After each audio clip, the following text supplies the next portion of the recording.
শ্রেণীর মানুষ, আমরা রাজমিস্ত্রি মানুষ, আমরা ফেরিওয়ালা মানুষ, আমরা পরিযায়ী শ্রমিক মানুষ। আমার বাড়ির ছেলে মেয়েরা উচ্চ শিক্ষিত হওয়ার জন্য লেখাপড়া করবে, সেই লেখাপড়া করার জন্য কলেজে ভর্তি হবে। হয়তো আমরা সুতিয়ান ব্লকে কলেজের ঘোষণা শুনবো না, উনি ঘোষণা করলেন না। আমরা বুক পেতেছিলাম যে হয়তো আমাদের এলাকার এই বহুধানী হসপিটাল, আয়রন বিএমএইচ হসপিটাল, এগুলোকে multi speciality hospital, super speciality hospital হয়তো রূপান্তরিত করবেন। উনি করলেন না। কি ঘোষণা করে গেলেন? উনি বললেন তোমাদেরকে উপহার দিলাম। উপহারটা কি? উপহারটা বলছেন যে জঙ্গিপুর মহকুমাকে আমরা দ্বিখণ্ডিত করে দিলাম।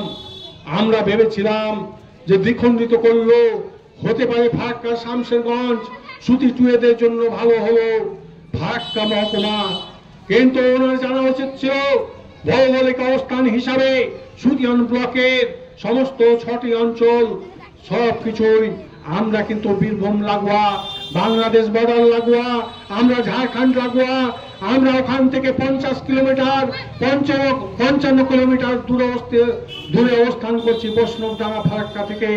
আমাদেরকে কিন্তু আরো বিপদে ফেলে চলে গেলেন। 6 তারিখ উনি ঘোষণা করে গেলেন।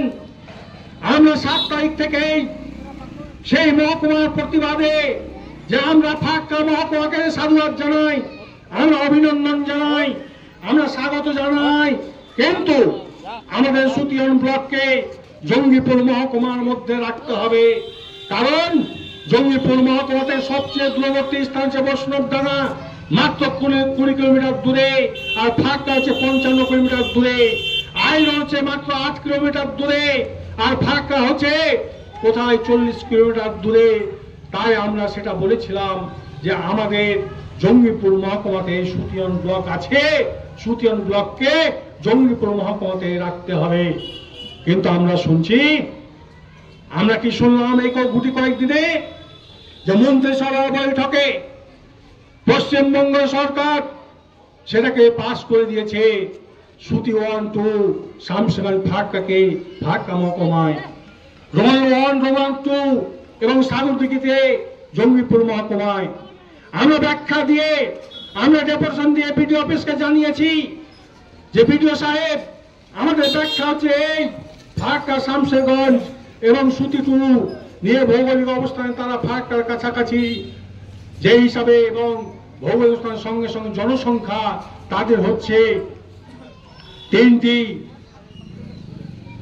ব্লক নিয়ে 9,31,000 ভোটার সেখানে আছে, বসবাস করে, তারা জনসংখ্যা বসবাস করে। ফারাক্কা শামশেরগঞ্জ সুতি 2 সেখানে জনসংখ্যা হচ্ছে 11 সেন্সাসে 9,31,000, আর রঘুনাথগঞ্জ 1, 2 এবং সাগরদিঘির 11 সেন্সাসে জনসংখ্যা হচ্ছে 7,71,000। সুতি 1 সেন্সাসে জনসংখ্যা হচ্ছে 2 লক্ষ সামথিং। আমরা বলেছিলাম যদি সুতি 1কে বাদ দিয়ে সুতি 2 এবং শামশেরগঞ্জ ফারাক্কায় রাখা হয় তাহলে 9,31,000 জনসংখ্যা, এবং এখানে রঘুনাথগঞ্জ 1, 2 এবং সাগরদিঘি এবং সুতি 1কে নিয়ে হবে প্রায় 9,51,000 ভোটার বা জনসংখ্যা। তাহলে আমরা বুঝতে পারলাম ভৌগোলিক অবস্থান এবং জনসংখ্যার ভিত্তিতে প্রায় সমান